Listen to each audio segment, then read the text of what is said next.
السلام عليكم ورحمة الله وبركاته. إن الحمد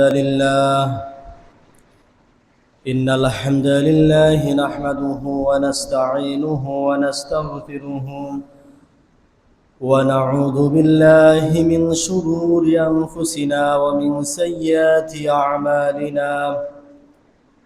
من يهده الله فلا مضل له ومن يضلله فلا هادي له، ونشهد أن لا إله إلا الله الحي القيوم الذي لا تأخذه سنة ولا نوم.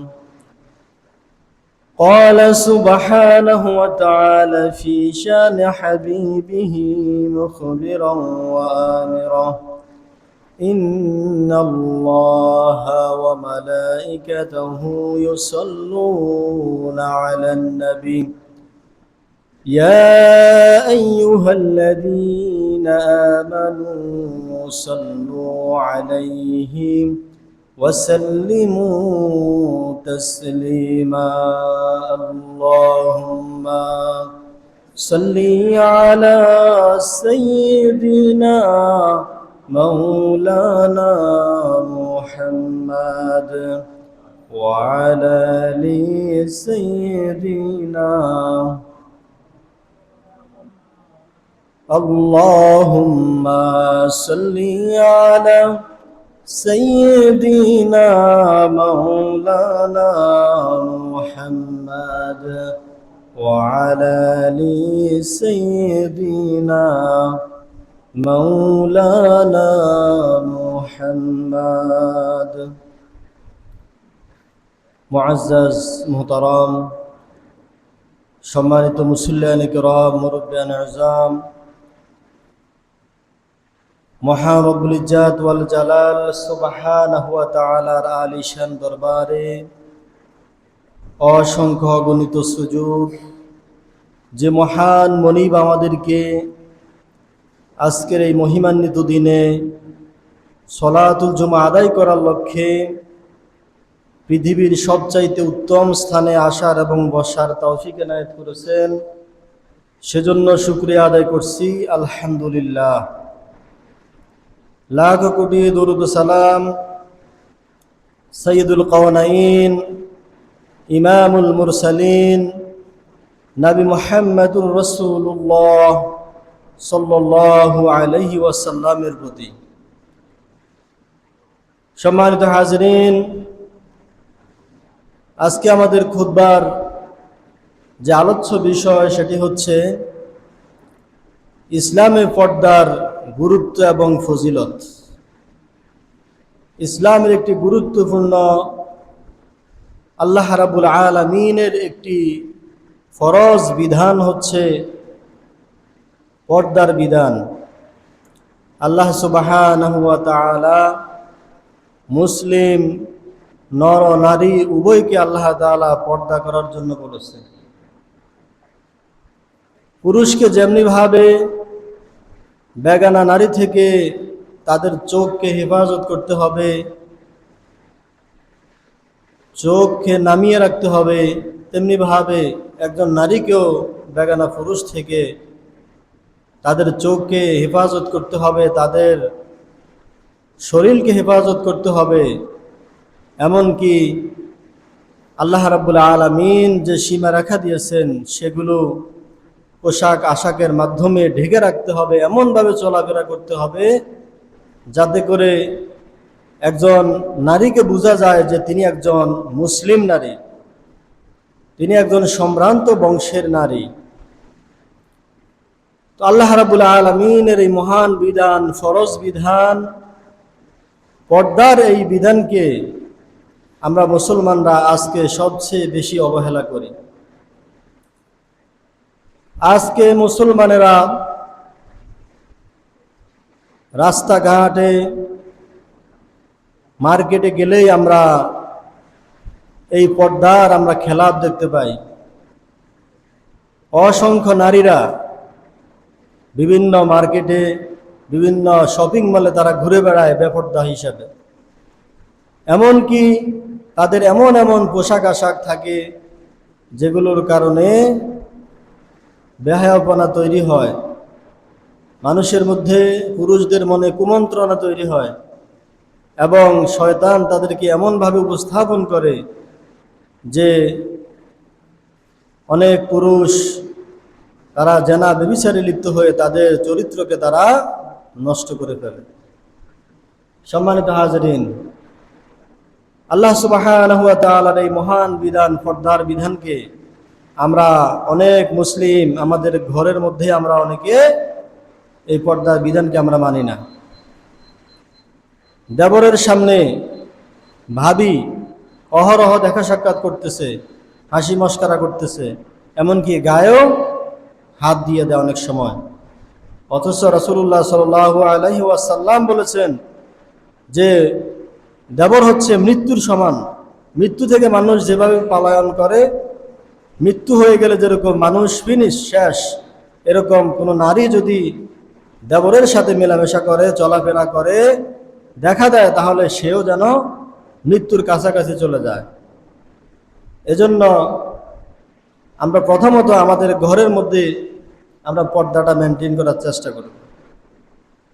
যাদের সামনে দেখা দেওয়া জায়েজ আছে তারা ব্যতীত আমাদের নারীদেরকে সতর্ক করতে হবে, যাতে তারা এই পর্দার বিধানটাকে রক্ষা করার চেষ্টা করে। সম্মানিত হাজরিন, আজকে আমরা মুসলমানরা আমাদের বিবাহ শাদীর মধ্যে পর্দাটাকে যেভাবে আমরা অবহেলা করি, যেভাবে আমরা পর্দাকে লাঞ্ছিত করি, সেভাবে অন্য কোথাও কোনো অনুষ্ঠানে এভাবে পর্দাকে অবহেলা করা হয় না। আজ দেখা যায় আমাদের মুসলমানদের বিয়ে শাদীগুলোতে নারী পুরুষ অবাধে সবাই একসাথে বসে আমার ফুর্তি করতেছে, খাওয়া দাওয়া করতেছে, সেজে গুজে এমনভাবে বের হচ্ছে যে নারী ঘরে থাকলে, বাড়িতে থাকলে মোটামুটি শালীন থাকে, কিন্তু ওই নারীও যখন কোনো বিবাহের মধ্যে যায় তখন তার গায়ের মধ্যে বোরকা থাকে না।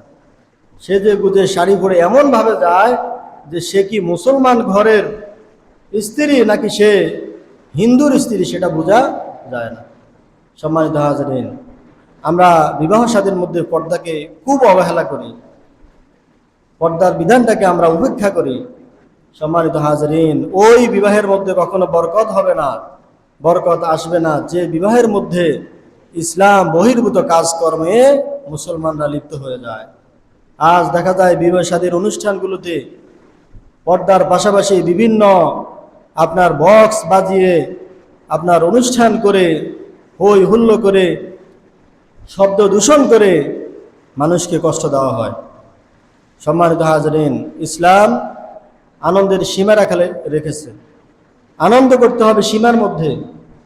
সীমার বাইরে যখন কোনো মুসলমান চলে যাবে তখনই সেটা অতিরঞ্জন হবে, সেটা কবিরা গুনাহ। এজন্য কোনো মুসলমান কবিরা গুনাহে লিপ্ত হতে পারে না, এটা মুসলমানের বৈশিষ্ট্য হতে পারে না। সম্মানিত হাজরিন, আমাদের সমাজের মধ্যে যারা আমরা বিভিন্ন দায়িত্বে আছি, সমাজের কর্তা, ঘরের কর্তা যিনি আছেন, যিনি মুরব্বী আছেন, গার্ডিয়ান আছেন, তাকে সতর্ক থাকতে হবে। এই বিষয়গুলো থেকে সবাইকে নিষেধ করতে হবে, যাতে করে ইসলাম বহির্ভূত কোনো কাজকর্ম আমাদের বিয়ে শাদীগুলোর মধ্যে না হয়। সম্মানিত হাজরিন, বলছিলাম আল্লাহ সুবহানাহু ওয়া তাআলার মহান হুকুম পর্দার হুকুম।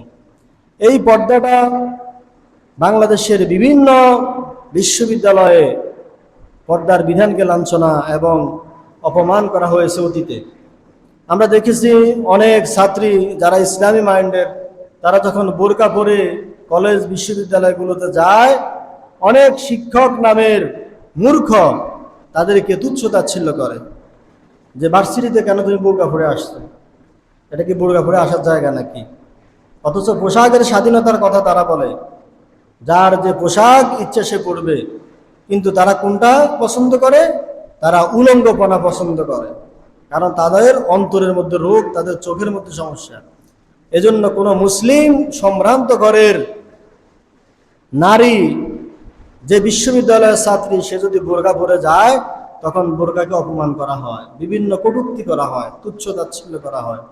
আমরা দেখেছি এর ধারাবাহিকতায় গত কিছুদিন পূর্বে আমাদের বাংলাদেশের সবচেয়ে যেখানে আইন প্রণয়ন হয় সেই জায়গাতেও দেখেছি আমরা একজন সংসদ সদস্য কর্তৃক পর্দাকে নিয়ে তুচ্ছ তাচ্ছিল্য করা হয়েছে।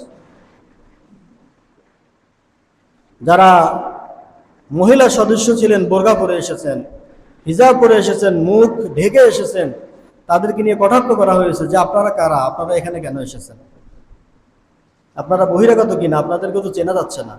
সম্মানিত হাজরিন, আপনি কেন অপর নারীকে, বেগানা নারীকে দেখার আপনার এত শখ কেন? এটা তো পোশাকের স্বাধীনতা, যার যেভাবে ভালো লাগে সে সেভাবে চলবে। কোনো নারী যখন বুকে ওড়না দেয় না তখন তো আপনি কোনো কথা বলেন না, কিন্তু যখন হিজাব পরে আসে তখন আপনি কটাক্ষ করেন। ইসলামের বিধান হচ্ছে যদি কোনো ব্যক্তি ইসলামের কোনো ফরজ বিধানকে নিয়ে তুচ্ছ তাচ্ছিল্য করে, কটাক্ষ করে কথা বলে, তাহলে ওই ব্যক্তির ঈমান থাকে না, ওই ব্যক্তিকে পুনরায় কালিমা পড়ে মুসলমান হতে হবে। সম্মানিত হাজরিন, আল্লাহ সুবহানাহু ওয়া তাআলা কুরআনুল কারীমে এই পর্দার বিধানটাকে পুরুষের জন্য যেমন বলেছেন, নারীদের জন্য তেমন পর্দার বিধান রেখেছেন। আল্লাহ সুবহানাহু ওয়া তাআলা সূরা নূরের 30 নম্বর আয়াতে পুরুষদেরকে লক্ষ্য করে বলছেন। রাসূলুল্লাহ সাল্লাল্লাহু আলাইহি ওয়াসাল্লামকে আল্লাহ তাআলা বলছেন যে হে রাসূল, আপনি আপনার পুরুষ উম্মতদেরকে বলে দিন। ক্বালা সুবহানাহু ওয়া তাআলা قل للمؤمنين يغضوا من أبصارهم ويحفظوا فروجهم ذلك أزكى لهم إن الله خبير بما يصنعون। আল্লাহ সুবহানাহু ওয়া তাআলা বলছেন, قل للمؤمنين يغضوا من أبصارهم, হে রাসূল আপনি আপনার পুরুষ উম্মতদেরকে বলে দিন তারা যেন তাদের চোখের হেফাজত করে, তারা যেন তাদের দৃষ্টিকে যেন তারা অবনত রাখে। কোনো বেগানা নারী যখন তাদের সামনে পড়বে তারা যেন তাদের চোখটাকে নিচু করে নেয়। ওয়ায়াহফাজু ফুরুজাহুম, যেন তারা তাদের লজ্জাস্থানের হেফাজত করে।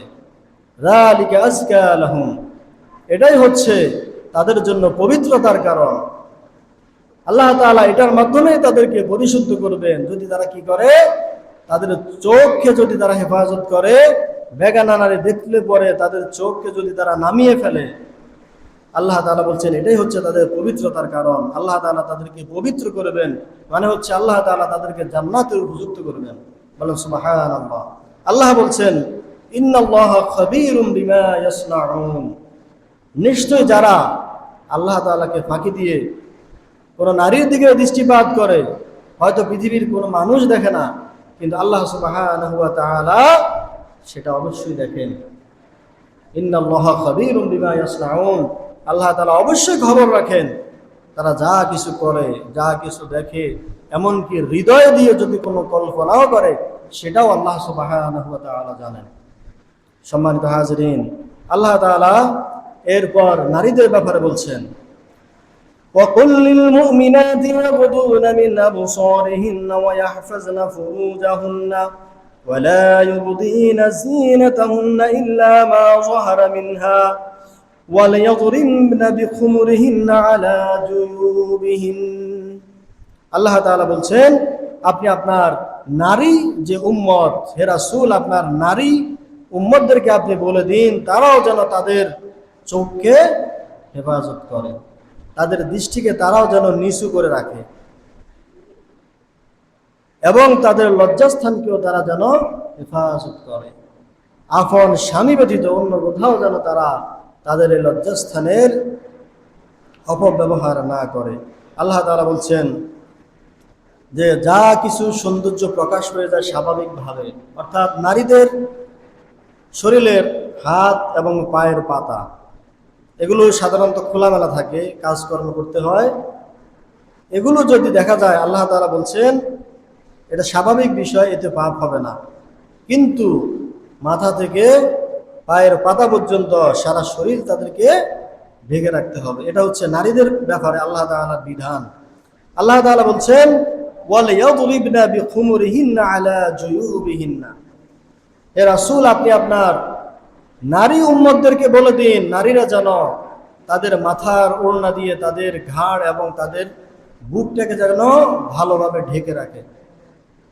অথচ দেখা যায় আজকে মুসলিম নারীরা এমনভাবে তারা চলাফেরা করে যে তাদের শরীরের বিভিন্ন অঙ্গ প্রত্যঙ্গ বোঝা যায়। আল্লাহ সুবহানাহু ওয়া তাআলা বলছেন তারা যেন তাদের মাথার ওড়না দিয়ে তাদের ঘাড় এবং বুককে যেন তারা সুন্দরভাবে ঢেকে রাখে, যাতে করে তাদের শরীরের অবয়ব বোঝা না যায়। সম্মানিত হাজরিন, রাসূলুল্লাহ সাল্লাল্লাহু আলাইহি ওয়াসাল্লাম নারীদের ব্যাপারে বলছেন যে নারীরা হচ্ছে গোপন বস্তু। আল মারআতু আওরাতুন, রাসূল বলছেন নারীরা হচ্ছে গোপন রাখার জিনিস, ঘরে রাখার জিনিস।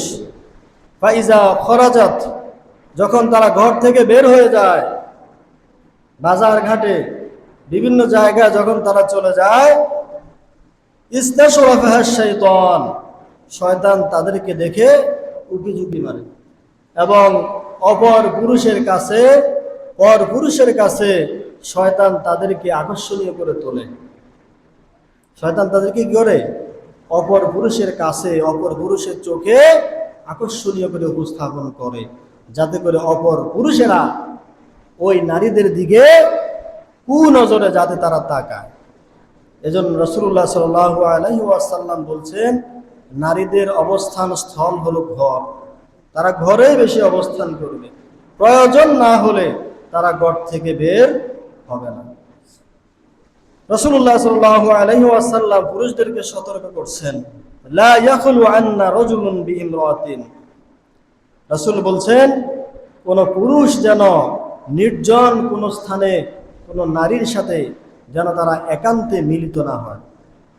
নির্জন স্থানে একজন পুরুষ একজন নারী যেন কখনো তারা মিলিত না হয়, না থাকে। রাসূল বলছেন ইল্লা কানা সালিসুহুমা শায়াতান, নিশ্চয়ই দুজন নারী পুরুষ যখন কোনো গোপন স্থানে নির্জন স্থানে যখন একত্রিত হয়, তখন তাদের তৃতীয় জন হয় শয়তান। শয়তান ওই দুইজন নারী পুরুষকে কুমন্ত্রণা দিতে থাকে, এমন কুমন্ত্রণা দিতে থাকে, এক সময় দেখা যায় তারা ভালো মনে কথা বলতেছে, কিন্তু এক সময় তারা এমন পরিস্থিতিতে চলে যায় যে তাদের ঈমানকে, তাদের চরিত্রকে তারা হেফাজত করতে পারে না। তারা অশ্লীল জেনায় ব্যভিচারে তারা লিপ্ত হয়ে যায়। সম্মানিত হাজরিন, এজন্য কখনো কোনো পুরুষ নির্জন স্থানে কোনো নারীর সাথে একাকী কথাবার্তা বলা উচিত নয়। বিশেষ করে যারা গায়র মাহরাম, যারা বেগানা নারী, তাদের সাথে কখনো কোনো পুরুষের একাকী সুন্দর করে মধুর সুরে কথা বলা হারাম। অনেক সময় আমরা খুব সুন্দর করে বেগান নারীদের সাথে কথা বলি, সুন্দর করে একেবারে আপনার রং টং মেখে আপনি অপর পুরুষ নারীর সাথে, নারী পুরুষের সাথে কথা বলবেন, এটা আমরা স্বাভাবিক বিষয় মনে করি, অথচ আল্লাহ রাব্বুল আলামিনের দৃষ্টিতে এটা হচ্ছে হারাম। সম্মানিত হাজরিন, দরকারি কথা বলবেন স্বাভাবিক সুরে, কোনো নারী কোনো পুরুষের সাথে নরম সুরে কথা বলা যাবে না, আল্লাহ তাআলা নিষেধ করেছেন। আপনার যদি কথা বলার দরকার হয় স্বাভাবিকভাবে, বিশেষ করে নারীরা কর্কশভাবে কথা বলবে, খুব কঠিনভাবে কথা বলবে, যাতে করে কোনো পুরুষ কোনো সুযোগ না পায়। যখন মনে করেন কোনো মহিলাকে কোনো পুরুষ মোবাইল দিয়েছে, কল দিয়েছে, এখন এই মোবাইলের মধ্যে যদি ওই নারী সুন্দর করে চিকন সুরে সালাম দিয়ে যদি রসের কথা শুরু করে, তখন ওই পুরুষ সুযোগ পায়, সে তখন আস্তে আস্তে সুযোগ নেওয়ার চেষ্টা করে। এজন্য আল্লাহ তাআলা বলছেন নরম সুরে অপর পুরুষের সাথে কথা বলা যাবে না, কর্কশ ভাষায় দরকারি কথা বলে রেখে দিতে হবে, কথা বলা যাবে না। সম্মানিত হাজরিন, রাসূলুল্লাহ সাল্লাল্লাহু আলাইহি ওয়াসাল্লাম বলছেন কিয়ামতের আগে এমন এক যুগ আসবে, এমন এক সময় আসবে যে কিছু কিছু নারীরা কাপড় পরার পরেও তারা উলঙ্গ থাকবে, কাপড় পরে আছে, কিন্তু রাসূল বলছেন তারা কাপড় পরে আছে কিন্তু আসলে তারা উলঙ্গ। রাসূলুল্লাহ সাল্লাল্লাহু আলাইহি ওয়াসাল্লাম এই কথাটা এত সুন্দর করে হাদিসের মধ্যে উপস্থাপন করেছেন, নিসাউন কাসিয়াতুন আরিয়াতুন, যে এমন নারী যে পোশাক পরে আছে, কাসিয়াতুন পোশাক পরে আছে, আরিয়াতুন কিন্তু সে আসলে সে উলঙ্গ। এর মানে হচ্ছে সে এমন পাতলা পোশাক পরে আছে যে পোশাকের উপর দিয়ে তার শরীর দেখা যায়, অথবা এমন আঁটোসাঁটো টাইট পোশাক পরে আছে যে পোশাকের কারণে তার শরীরের অঙ্গ প্রত্যঙ্গ বোঝা যায়, তাহলে সেই মহিলা পোশাক পরে আছে নাকি উলঙ্গ আছে? উলঙ্গ আছে। বস্তুত সে পোশাক পরে নাই, কেননা এই পোশাক তাকে তার শরীরের যে ভাঁজ সেগুলো থেকে তাকে রক্ষা করতে পারে নাই। এজন্য অবশ্যই নারীদেরকে আঁটোসাঁটো পোশাক পরতে হবে। আজ দেখা যায় আমরা আমাদের সমাজের নারীরা, আমরা যে বোরকার বিধান ইসলামে আছে, এই বোরকা পরিধান করেও অনেক নারীরা নিজেদের সৌন্দর্যকে প্রকাশ করে ফেলে। বোরকাটা দেওয়া হয়েছে সৌন্দর্যকে হেফাজত করার জন্য, কিন্তু এমন এমন বোরকা পরে আঁটোসাঁটো ভাবে যে শরীর অঙ্গ প্রত্যঙ্গ বোঝা যায়। এজন্য খুব ঢিলে ঢালা পোশাক পরতে হবে, যাতে করে নারীদের শরীরের কোনো অংশ অপর পুরুষের সামনে দৃষ্টিগোচর না হয়, বোঝা না যায়। সম্মানিত হাজিরিন, রাসূল বলছেন ওই নারীদের সম্পর্কে যে তারা এসব পোশাক কেন পরে, এসব আঁটোসাঁটো পাতলা পিনপিনে পোশাক কেন তারা পরে? কারণ হচ্ছে মুমিলাতুন বাঈলাতুন, তারা নিজেরা অপর পুরুষের প্রতি আকৃষ্ট হয় এবং অপর পুরুষকেও তাদের প্রতি আকৃষ্ট করে। রাসূল বলছেন ওই সকল নারীদের ব্যাপারে রাসূল বলছেন লা ইয়াদখুলনাল জান্নাতা, ওই নারীরা আল্লাহর জান্নাতে যাবে না, ওয়ালা ইয়াজিদনা রিহাহা, এমনকি তারা জান্নাতের ঘ্রাণও পাবে না। যে সকল নারীরা এরকম পোশাক পরে পরপুরুষের কাছে নিজেকে উপস্থাপন করবে, রাসূল বলছেন ওই নারীরা তো আল্লাহর জান্নাতে যাবেই না, জান্নাতের ঘ্রাণও তারা পাবে না। ওয়া ইন্না রিহাহা লা ইউজাদু মিন মাসিরাতি কাযা ওয়া কাযা, রাসূল বলছেন আর এই জান্নাতের ঘ্রাণ হাজার হাজার মাইল দূর থেকে যে জান্নাতের সুঘ্রাণ পাওয়া যায়, ওই সুঘ্রাণও তারা পাবে না। যে সকল নারীরা পাতলা পোশাক পরে, টাইট পোশাক পরে পুরুষের সামনে নিজেদেরকে উপস্থাপন করে। সম্মানিত হাজরিন, আল্লাহ তাআলা আমাদের নারী পুরুষ উভয়কে আল্লাহ তাআলার এই মহান বিধান, ফরজ বিধান আমাদেরকে আমরা যদি রক্ষা করতে পারি, আল্লাহ তাআলা সেই তৌফিক দান করে। সবাই পড়েন আমিন। রাসূলুল্লাহ সাল্লাল্লাহু আলাইহি ওয়াসাল্লাম বলছেন যে 3 শ্রেণীর মানুষের জন্য আল্লাহ তাআলা জান্নাতকে হারাম করে দিয়েছে। 3 শ্রেণীর মানুষ যারা জান্নাতে যাবে না, আল্লাহ তাআলা জান্নাতকে তাদের জন্য হারাম করে দিয়েছেন, তারা জাহান্নামে যাবে, জান্নাতে যাবে না। এই 3 শ্রেণীর মানুষ কারা? রাসূল বলছেন সালাসাতু হারামাল্লাহু আলাইহিমুল জান্নাহ, 3 শ্রেণীর মানুষের জন্য আল্লাহ তাআলা জান্নাতকে হারাম করেছেন।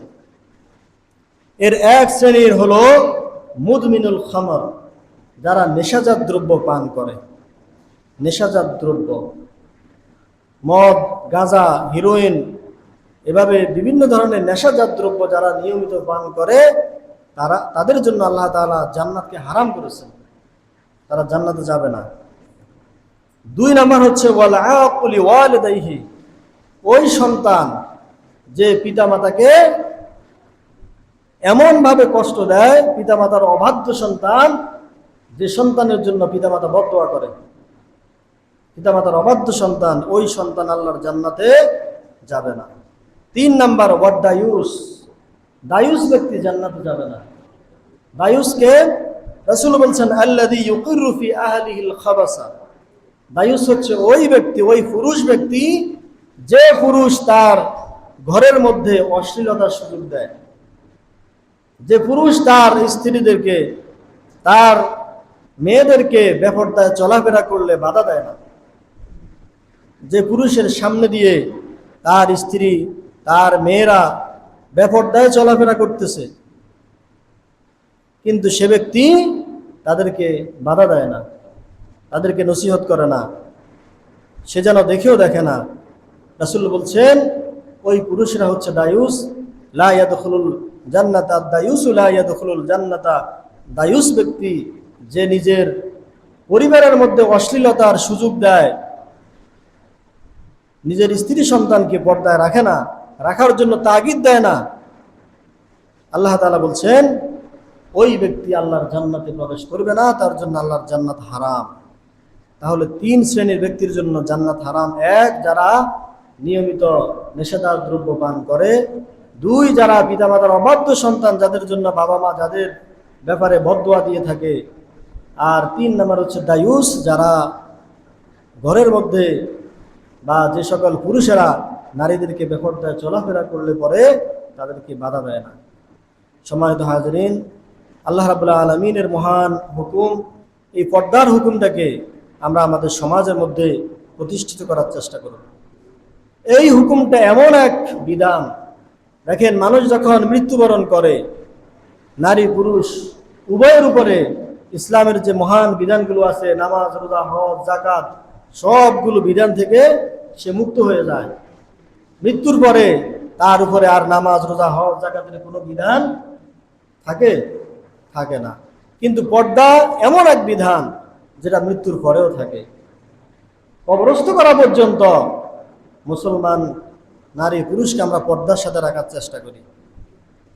দেখেন না, নারীদেরকে যখন কবরস্থ করা হয়, কবরের উপর দিয়ে পর্দা ধরে রাখে, যাতে করে অপর পুরুষ তার শরীরের কোনো অংশ, সে কতটুকু মোটা কতটুকু লম্বা, যাতে বুঝতে না পারে।